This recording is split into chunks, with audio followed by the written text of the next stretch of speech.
Another day, another basketball stories na naman ang pagkikwentuhan natin. At ngayon nga ang latest update kay LeBron James at ang balitang kailangan na nga daw talaga ng Golden State Warriors na gumawa ng trade. Bagamat man nga sinusubukan ng New Orleans Pelicans kahapon na makasabay at makadikit ng kaunti sa kanilang laro ay hindi pa rin nga nila kaya ang firepower ng Los Angeles Lakers. Sa pangunguna ng kanilang duo na sina Luka Doncic na pangiti-ngiti na lang sa kanyang nagawang 34 points, 12 rebounds at 7 assists at si Austin Reeves na gumawa naman ng 33 points, 8 assists. Naging easy game nga ito para sa Los Angeles Lakers na umangat ang record sa 15 wins at 4 losses. At na-extend na rin naman nga sa 7 games ang kasalukuyang win streak nang wala ang kanilang superstar na si LeBron James.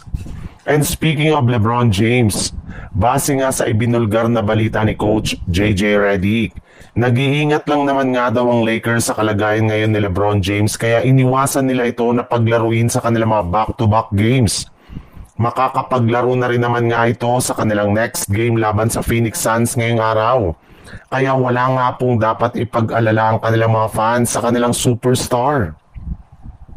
Sa ibang balita naman, para nga sa inyong kaalaman, pagkatapos nga na manalo ng Golden State Warriors sa kanilang game kahapon laban sa New Orleans Pelicans, ay magkakaroon nga sila ng 2 araw na pahinga bago sumabak muli sa kanilang team.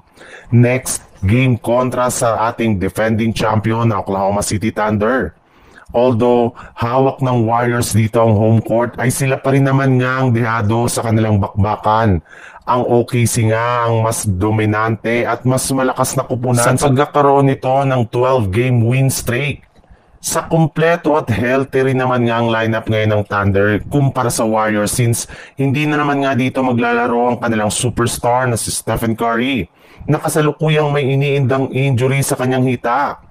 Bukod rin dyan, bagamat man nga inaasang makakapaglaro next game si Jimmy Butler ay meron rin naman nga ito ngayong tinatamo na injury sa kanyang balakang. Kaya hindi nga ito maayos na makagalaw at hindi nga niya maipamalas ang kanyang 100% na lakas. Kaya delikado talaga ang Golden State Warriors na matambakan laban sa Oklahoma City Thunder. Sa madaling salita, dapat na nga talagang gumawa ngayon ng Golden State Warriors ng trade sa lalong madaling panahon katulad na lang ng pagkuha kay Ivica Zubac mula sa Los Angeles Clippers.